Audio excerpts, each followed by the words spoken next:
Deadly terror attack on Indian Parliament. The unfortunate incident in the Indian Parliament.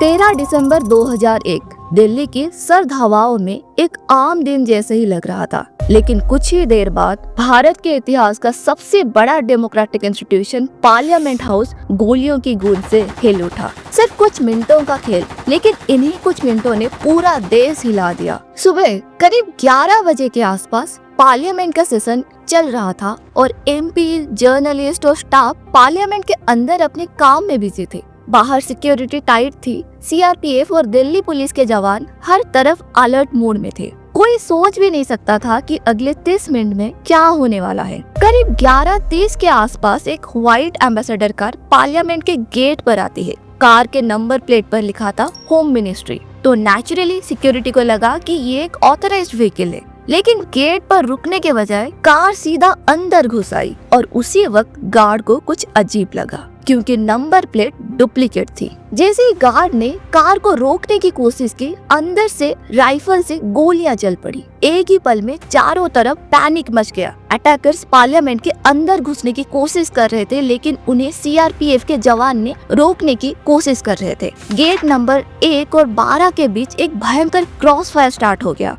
ने grenades और AK-47 से firing शुरू की। जवानों ने तुरंत जवाब दिया। 5 हेवीली आर्म्ड टेररिस्ट थे, सब जैसे मोहम्मद के ट्रेंड फिदाए थे। उनका मकसद सिर्फ एक था, पार्लियामेंट के अंदर घुसकर मास डिस्ट्रक्शन करना। अंदर सेशन खत्म हो चुका था। पार्लियामेंट में सुषमा स्वराज, LK आडवाणी, सोनिया गांधी जैसे बड़े बड़े लीडर्स अभी भी कॉम्प्लेक्स के अंदर थे। एमपीज को तुरंत सुरक्षित जगह पर शिफ्ट किया गया। अगर टेररिस्ट अंदर घुस जाते तो सोचो भारत की पूरी लीडरशिप एक पल में खत्म हो सकती थी। गेट नंबर 1 पर खड़ी थी सीआरपीएफ कांस्टेबल कमलेश कुमारी जी। उनकी तेज नजर ने व्हाइट एम्बेसडर कार को पहचान लिया। कुछ तो गड़बड़ थी। तुरंत उन्होंने अपना वॉकी टॉकी उठाया और कंट्रोल रूम को वार्न किया, suspicious vehicle, armed man inside, gate बंद कर दो। और इसी वार्निंग ने पार्लियामेंट के अंदर और बाहर एक इंस्टेंट अलर्ट क्रिएट कर दिया। कमलेश कुमारी जी खुद भी गेट की तरफ दौड़ी, पर टेररिस्ट ने उन पर फायर कर दिया।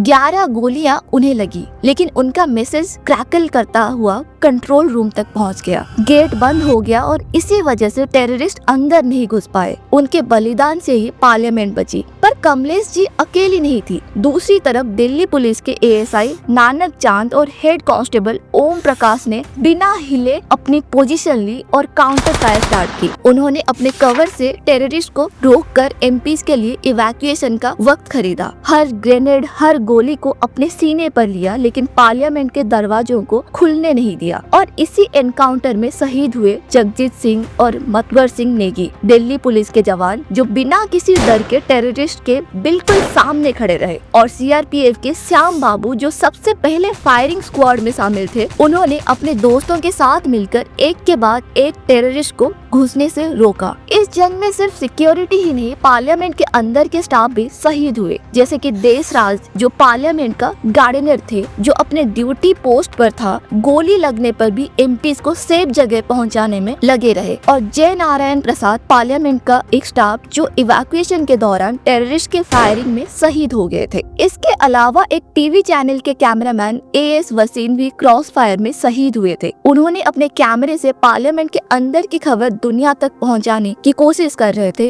और इसी फर्ज में अपनी जान दे दी। ये सिर्फ 9 नाम नहीं है, ये भारत की डेमोक्रेसी के असली रक्षक है। अगर उस दिन उन्होंने अपनी जान ना दी होती तो आज भारत की तकदीर कुछ और होती। इनके बलिदान ने दिखाया कि भारत की संसद पर चाहे कितना भी बड़ा हमला हो, हमारी सुरक्षा हमेशा एक दीवार बन के खड़ी रहेगी। 20 मिनट के इस एनकाउंटर में एक एक करके सभी 5 टेररिस्ट मार गिराए गए। लेकिन इस जंग में हमने अपने 9 हीरोज को खो दिए। 5 जवान, 2 पार्लियामेंट स्टाफ, एक गार्डनर और एक जर्नलिस्ट। 2001 पार्लियामेंट अटैक सिर्फ एक एक्ट ऑफ टेरर नहीं था, ये भारत की डेमोक्रेसी पर सीधा वार था। लेकिन हमारे सिक्योरिटी फोर्सेस ने अपने बलिदान से दिखाया कि चाहे दुश्मन कितना भी तैयार हो, भारत की संसद की सुरक्षा हमेशा सुरक्षित रहेगी। 13 दिसंबर हमेशा याद दिलाती है कि फ्रीडम की रक्षा के लिए जान देने वाले हमारे हीरोज को कभी भुला नहीं जा सकता। अगर वीडियो पसंद आई हो तो इसे लाइक, शेयर और सब्सक्राइब जरूर कीजिए।